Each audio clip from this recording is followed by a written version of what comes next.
apa sih cita-cita tak aslinya? Ternyata cita-cita tak adalah menjadi penyanyi dangdut. Halah, ribet bener urusan cita-cita. Oke, aslinya pertanyaannya adalah apa cita-cita globalis aslinya? Cita-cita globalis sekarang ini adalah membangun financial kingdom. Caranya dengan otoritas negara atas mata uang akan dihilangkan. Bagaimana globalis melakukan itu? Kita sederhanakan cara mereka. Kita tahu bahwa Alibaba dan Ant Group yang kaya dan sukses itu ada di salah negara. Dia kaya di negara komunis. Sehingga aset Ant Group jadi BUMN saat ini. Manyun deh tuh pebisnis filsuf yang namanya Jack Ma.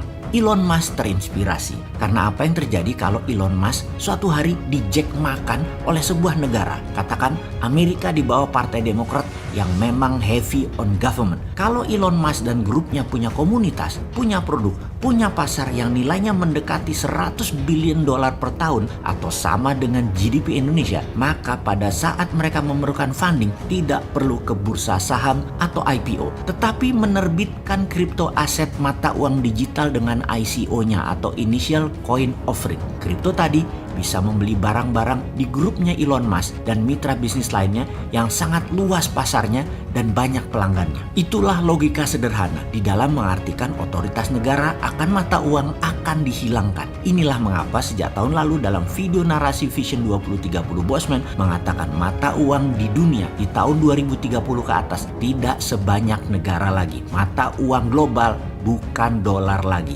Underlyingnya bukan emas lagi, bukan hutang, tetapi algoritma pasar konsumen dan produksi mereka. Ini jauh lebih powerful ke depannya karena dunia menjadi digital. Aset digital jauh lebih bernilai dari aset fisik. Kuno fisik itu ke depannya. Kita sebagai manusia berdaulat, patriotis, nasionalis yang anti globalis dan anti penjajahan asing harus punya solusinya untuk mengcounter gerakan globalis karena mereka akan dengan cepat melahap seluruh dunia yang awalnya mereka menggunakan COVID sebagai biological warfare tool. Solusinya bagaimana buat Indonesia? Negara akan punya dua sistem keuangan saat ini sudah benar. Satu mata uang fiat fisik yang saat ini beredar kurang lebih 6.000 triliun rupiah. Yang satu lagi adalah e-rupiah, digital rupiah. Digital rupiah basisnya adalah create money atau cetak uang berbasis pinjaman. Pertama, minusnya APBN pemerintah, mintakan BI berhutang ke negara. Jangan terbalik, pemerintah ngutang ke BI. Ngutangnya ke negara melalui BI.